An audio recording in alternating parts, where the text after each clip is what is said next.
बोले महाकाल महाराज की। भारतीय जनता पार्टी प्रदेश कार्य समिति की इस अत्यंत महत्वपूर्ण बैठक में मंच पर विराजमान हम सबके लोकप्रिय अध्यक्ष माननीय विष्णुदत्त शर्मा जी, समादरणीय सम्मानीय भारत सरकार के यशस्वी कृषि मंत्री और पूर्व मुख्यमंत्री माननीय शिवराज जी भाई साहब, इस अवसर पर हमारे प्रभारी द्वय माननीय महेंद्र सिंह जी, सतीश जी, माननीय क्षेत्रीय संगठन मंत्री अजय जामवाल जी, हमारे भारत सरकार के मंत्री दुर्गादास डीडी उइके जी। मैं मान के चलता हूं कि पूरा ही मंच, चूंकि समय की संकट आई है, तो एक बार ताली बजा दें मेरे साथ आप सब।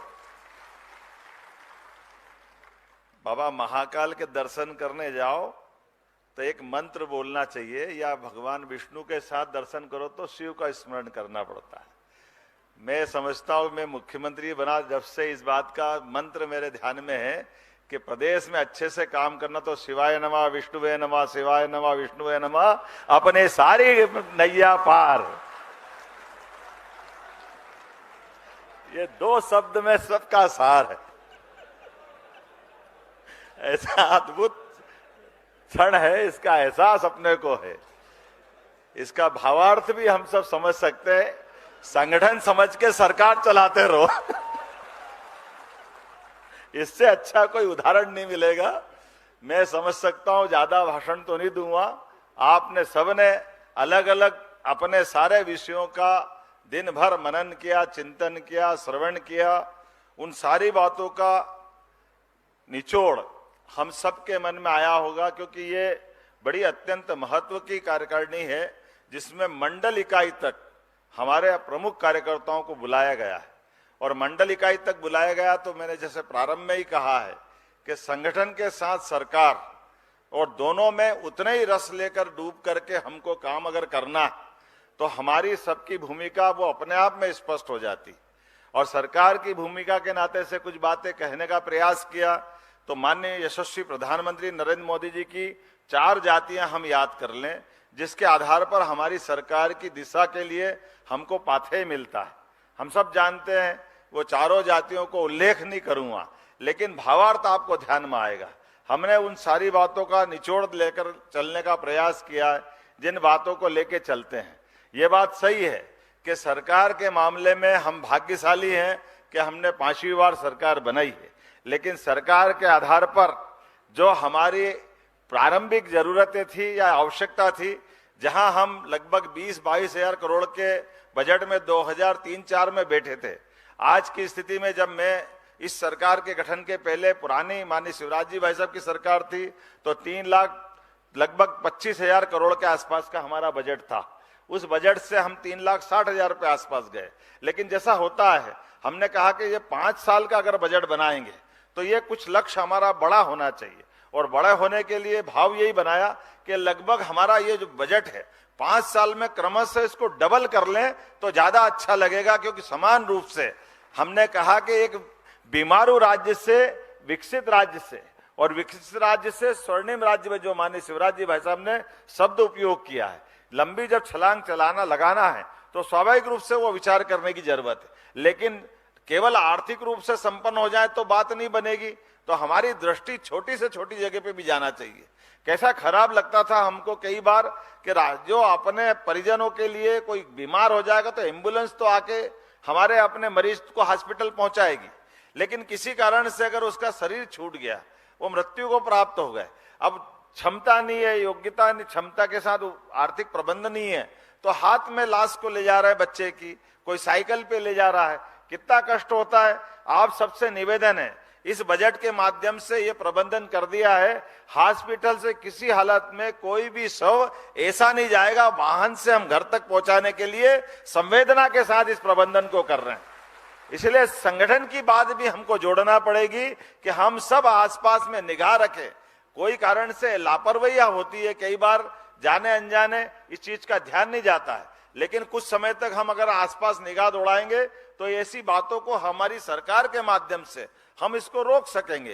कुछ चीजें और भी खड़ी की है, बोलने के लिए तो बहुत सारी बातें थी, लेकिन समय की मुझे लगता है कि कमी, इसलिए ज्यादा नहीं बोलूंगा कि हम सब मिलकर के सरकार के माध्यम से चलने के लिए अभी आपने सबने देखा होगा सभी सेक्टर में बराबरी से वित्तीय प्रबंधन का व्यवस्था की गई है। अब ये जैसे हेल्थ की बात माननीय राजेंद्र शुक्ला जी ने कही थी, हमने कहा अपने हॉस्पिटल सब क्यों अच्छे नहीं होना चाहिए, और हॉस्पिटल में भी खासकर सीएससी सेंटर हमारे जो तहसील केंद्र के 20 बेड से ऊपर के हॉस्पिटल है, इनकी सारे पदों की भर्ती, इसमें भी अब ये अपना ये बात सही कि प्रमोशन का हमारा एक सिस्टम बना हुआ है। और काल के प्रवाह में थोड़ा जो कष्ट आया है कि आरक्षण के और कोई कारणों से बार बार हमारे विरोधी हमको कोर्ट ले जाते हैं, तो भर्तियों पे कष्ट आ रहा है। तो पहली बार सारे अधिकार का इस्तेमाल करते हुए सीधी भर्ती में फर्स्ट क्लास के पद भी सीधे भरेंगे। 40,000 से ज्यादा हेल्थ डिपार्टमेंट में भर्ती करना ये अपने आप में पूरे देश का एक नया रिकॉर्ड है। और बगैर कोई दिक्कत किए जिस भी स्तर के व्यक्ति चाहिए तुरंत भर्ती करो, कम से कम हॉस्पिटल सारे हमारे अच्छे होना चाहिए। इसी प्रकार से रोजगार का मसला अगर अपन बात करें तो रोजगार के मामले में हमारी बड़ी अच्छी गति है, इसमें कोई शक नहीं है, लेकिन अब इसको रीजनल लेवल पे ले जाने की जरूरत है। अर्थात जैसे हमारा चंबल का बेल्ट है, महाकौशल का बेल्ट है, बुंदेलखंड का है, विंध्य का है, ऐसे अलग अलग सबमिट कर रहे हैं क्रमशः लगातार रूप से। तो जैसे उज्जैन में हुई रीजनल पहली बार हुई थी, सफलता के साथ हुई, अब दूसरी इसी महीने 20 जुलाई को जबलपुर में होने वाली है। जबलपुर मतलब केवल जबलपुर नहीं है, ये जबलपुर ये पूरा संभाग के अंदर सभी प्रकार के उद्योगों को लेकर के एक बड़ी समिट होने वाली है, जिसके माध्यम से बड़े पैमाने पर रोजगार मिलेंगे। जो हमारी सरकार कह रही है कि हमारे क्षेत्र के अंदर अभी विकास दर हमारी एग्रीकल्चर ग्रोथ के सेक्टर में भी बहुत अच्छी हुई है, लेकिन एग्रीकल्चर को फूड इंडस्ट्री सेक्टर में ले जाने की जरूरत है। जब तक ये तालमेल होगा, 25% एग्रीकल्चर ग्रोथ रेट होना ये अपने आप में कम नहीं है, बहुत बड़ी बात है, लेकिन इसके साथ साथ कृषि आधारित उद्योग होकर के उनको जोड़ेंगे। और उनके अलावा भी माइनिंग के सेक्टर में देश में मध्य प्रदेश नंबर 1 का राज्य आया है, ये सौभाग्य की बात है। जोरदार अभिनंदन करें पूरे अपनी सरकार के और सुप्रबंधन पुरानी सरकार माननीय शिवराज जी भाई साहब के भी, कि जिसके कारण से हमारी माइनिंग सेक्टर में नीलामी साफ सुथरी हो, और साफ सुथरी होने के बाद भारत सरकार के गाइडेंस में चले। लेकिन इन नीलामियों में भी दूसरा पार्ट ये ले रहे हैं कि ये उद्योग आधारित हमारा अपना प्रोडक्ट हमारे अपने प्रदेश में बनना चाहिए, हम रॉ मटेरियल न बेचे, कम से कम बेचे, इस दिशा में काम कर रहे हैं। लेकिन इसकी दूसरी बड़ी बात यह भी है, आप में से सबके लिए भी, कि हमारे ऐसे किसी प्रकार के उद्योग में भी हम बाहर के उद्योगपति को बुलाएंगे, वो आकर के काम करे, वो अच्छी बात है, लेकिन आपके जिले जिले में भी जो उद्योग लगा सकते हैं इसकी कार्यशाला हमको लगाना है, इनको ट्रेंड कराने का काम करेंगे। आपके अपने प्रदेश के भी बच्चे आगे बढ़े, वो उद्योगपति बने, हर एक के परिवार में जिसकी संभावना है उनको जोड़ करके उद्योग देने की बात कर रहे हैं। इसी के साथ साथ एविएशन का मामला, अर्थात हवाई यातायात के लिए मध्य प्रदेश में बीती कुछ समय पहले जब दिल्ली गया था तो राम नायडू जो अभी नए उड्डयन मंत्री बने, उनने वास्तव में कहा कि पूरे देश का मॉडल बन गया है मध्य प्रदेश। इतनी सारी अपनी खुद की हवाई सेवाएं, जैसे एयर कनेक्टिविटी, अगर हमने सिंगरौली की हवाई एयर टैक्सी चालू की तो मुझे बड़ा आश्चर्य भी लगा। और वहां के कौन बैठे होंगे ना, शायद विधायक जी को आप ही बैठे हैं, आपने कहा एयर टैक्सी की, जबकि वो एक दिन छोड़ के चल रहे हैं, लेकिन आपने कहा कि इतनी आवश्यकता थी कि 2 महीने की वेटिंग चल रही है उस पर। यानी ये कोई अपनी केवल एयर टैक्सी चालू की है और 2 महीने की अपने को वेटिंग मिल रही है, इसका मतलब कितनी बड़ी संभावना है। अपनी एयर एम्बुलेंस का तो कहना ही क्या है, आप सब इसका एहसास कर रहे हैं। हमारे में से किसी को भी जरूरत पड़े, आयुष्मान योजना का कार्ड होगा केवल, तो एयर एम्बुलेंस किसी की जान बचाने के लिए कहीं भी जाने के लिए तत्पर है, इसमें कोई कष्ट आने वाला नहीं है। और आयुष्मान के मामले में 4 करोड़ आयुष्मान के कार्ड अगर अकेले मध्य प्रदेश के बने, और केवल आयुष्मान के नहीं, जो सक्षम है आयुष्मान के दायरे से बाहर है वो निजी खर्च से भी उसमें अपनी इस व्यवस्था को ले सकते हैं। 16 सीट का हेलीकॉप्टर ये धार्मिक पर्यटन के लिए इसी 10 तारीख को अपने मध्य प्रदेश को मिलने वाला है, तो जिसकी शुरुआत हो रही कि जिसके समय की कमी है, इंदौर से ओंकारेश्वर, महाकालेश्वर और बाद में पूरे प्रदेश के बाकी हिस्सों के लिए भी हेलीकॉप्टर सेवा के माध्यम से भी अपने राज्य में इस सुविधा को देने का प्रयास कर रहे हैं। अपने बजट के आधार पर भी ये तो इतनी सारी बातें कि बातें बहुत लंबी होगी, लेकिन जैसे आपने कहा, जैसे अपनी सरकार बनी थी तो हमने हुकुमचंद मिल का मसला, उज्जैन का विनोद बिमल मिल का मसला, ये पुराने अपने माननीय शिवराज सरकार के टाइम हल निकाला था कि मजदूर अगर लंबे 30 साल 35 साल से इंतजार कर रहे हैं तो उनका समाधान निकलना चाहिए।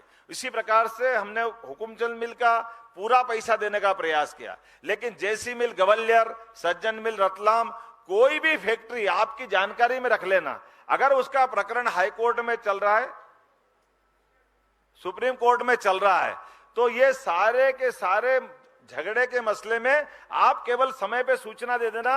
हम अपने उन मजदूरों को जिन्होंने वर्षों तक अपनी सेवा दी है, लेकिन अपने 2 लाख 4 लाख 5 लाख की उम्मीद में वर्षों तक वो हाई कोर्ट में लटके रहे, ये किसी के लिए अच्छी बात नहीं। इसलिए सरकार पैसा भर देगी, लेकिन मजदूरों की जिंदगी बचाने का काम और उनका हक देने का काम अपनी सरकार ने तय किया है। अलग अलग प्रकार के कॉलेज, खास करके 55 जिलों में 55 एक्सीलेंस कॉलेज इसी महीने प्रारंभ हो रहे हैं। 14 तारीख के दिन गृह मंत्री जी के माध्यम से अपने पूरे प्रदेश के अंदर एक्सीलेंस कॉलेज चालू होंगे, जिसमें सभी प्रकार के हैं, लेकिन इनके साथ कुछ सुविधा भी हम बढ़ा रहे हैं। जैसे एक्सीलेंस कॉलेज में बस देने का काम कर रहे हैं, इसी प्रकार से आप अपनी जनभागीदारी समिति के माध्यम से भी अलग अलग महाविद्यालय में भी विद्यार्थियों के लिए आप बस डाल सकते हैं। बस चलाने के कारण से जो बड़े पैमाने पे ग्रामीण क्षेत्र के अन्य क्षेत्र में जाके आने के लिए जो वाहन की सुविधा लगती है, ये अपने कई जनभागीदारी की समिति ने इसके संबंध में शुरुआत की है, लेकिन आगे नहीं बढ़े। बड़े पैमाने पे सभी समितियों के गठन का भी बहुत जल्दी संगठन के माध्यम से सूचना आएगी। सभी शासन के बाकी विभागों में भी शासन के साथ अपने योग्य लोगों का समायोजन करने की योजना भी बनी है। कुल मिलाकर के बहुत सारी चीजों पे समय का कम है, लेकिन मैं जोड़ रहा हूं कि अपने सारे त्योहार, ये सारे त्योहार हमको अपना आनंद भी देते हैं और हमको विचार से भी जोड़ते हैं। जैसे मकर संक्रांति के समय 7 दिन का हमने महिला सशक्तिकरण का अपना कार्यक्रम मनाया था। गुड़ी पड़वा का हमने पर्व पूरे 1 माह तक भी मनाया और बाकी जगह मनाया। और जैसे गंगा दशमी जल गंगा अभियान पूरे महीने चलाया। इसी महीने गुरु पूर्णिमा का उत्सव आने वाला है। गुरु पूर्णिमा पे कुलगुरु केवल कुलपति प्रतीकात्मक नहीं है। हमारे कुलगुरु कहते ही अगर कुलगुरु हमने कुलपति को कहा है तो बाकी तो गुरु है ही ना, अपने जो प्राध्यापक करके पढ़ा रहे हैं, स्कूल में पढ़ा रहे हैं। अभी यही झगड़ा चलता रहता है कि गुरु मतलब शिक्षक, शिक्षक मतलब प्राइमरी मिडिल, इधर ही बात करते हैं। उच्च शिक्षा में इससे कोई संबंध नहीं जोड़ते। इसलिए संकेत के रूप में हमने मान्यता कुलगुरु की कुलपति कही है, लेकिन उसके पीछे भावार्थ आप सब समझ सकते हैं जो मैंने स्पष्ट किया है। तो शासन के स्तर पर 3 दिन का अच्छा कार्यक्रम स्कूल शिक्षा और उच्च शिक्षा के माध्यम से मनाएंगे। इसके पीछे पीछे जन्माष्टमी आने वाली है। जन्माष्टमी में हमने कहा कि जो अपने भगवान राम के वनगमन पथ का जिस प्रकार से पूरा अपना एक बड़ा कार्यक्रम बना हुआ है, इसी प्रकार से भगवान कृष्ण के जीवन की विविध लीलाएं मध्य प्रदेश में हुई, उन सारी लीलाओं के स्थल को तीर्थ के रूप में विकसित करेंगे। ये लगातार कार्यक्रम बहुत सारे आगे तक मिलते जाएंगे। मोटे तौर पर मैंने कुछ छोटे संक्षेप में बताने का प्रयास किया है। इस कार्य समिति के माध्यम से जिस प्रकार से हमारा बजट पारित हुआ उसकी जानकारी आई है। मैं 9 तारीख के दिन माननीय अपने संगठन के अध्यक्ष जी और महामंत्री जी के साथ प्रदेश के मंत्री और वरिष्ठ नेताओं के साथ बजट की सारी बारीकियों के चैम्बर ऑफ कॉमर्स के माध्यम से, व्यापारी संगठनों के माध्यम से और प्रेस कॉन्फ्रेंस के माध्यम तक नीचे तक अपन जब बात पहुंचाएंगे तो ज्यादा अच्छा रहेगा। मेरी अपनी ओर से इस पूरे आयोजन की और खासकर कार्य समिति की सफलता की आप सबको बधाई। एक जरूर जानकारी देना चाहूंगा कि लगभग 1 पेड़ मां के नाम, ये माननीय प्रधानमंत्री जी ने बड़ा आह्वान किया है। मध्य प्रदेश में 5.5 करोड़ पेड़ हम लगाने वाले हैं, 5.5 करोड़। इसमें से 51 लाख अकेले इंदौर में है। हमने अभी 12 लाख भोपाल में लगाए थे। भोपाल में कुल 40 लाख लगने वाले हैं। जबलपुर में भी 12 लाख लगने वाले हैं। ऐसे लगातार ये अभियान चलेगा। आप अपने अपने स्तर पे, अपने अपनी पंचायत तक भी इस 1 पेड़ मां के नाम का अभियान का हिस्सा बन सकते हैं। इसके लिए योग्य प्रकार से अपने विधायकगण, माननीय सांसदगण सब मिलकर तालमेल करेंगे तो सरकार के साथ इस पूरे अभियान के हम भागीदार होंगे। मेरी अपनी ओर से इस पूरे आयोजन के लिए एक बार फिर अध्यक्ष जी को बधाई। बहुत बहुत धन्यवाद। भारत माता की जय। बहुत बहुत धन्यवाद आदरणीय मुख्यमंत्री जी। सभी कार्यकर्ताओं से 1 मिनट का सहयोग। कुछ सूचना है अखिलेश जी ने, हमारे प्रदेश के कोषाध्यक्ष जी ने दिए कि अभी जनगणमन होगा, उसके बाद उठना है। अभी आभार व्यक्त के बाद राष्ट्रगान होगा। एक सूचना है केवल, उसकी पूर्ति के लिए अखिलेश जैन जी से आप प्रदेश के जो हमारे कोषाध्यक्ष हैं उन्होंने कहा है कि ऑडिट 30 जिलों का ऑडिट की रिपोर्ट अभी तक सबमिट नहीं हुई है और 41 जिलों के हमारे लोकसभा चुनाव का हिसाब किताब जल्दी से जल्दी एक आध दिन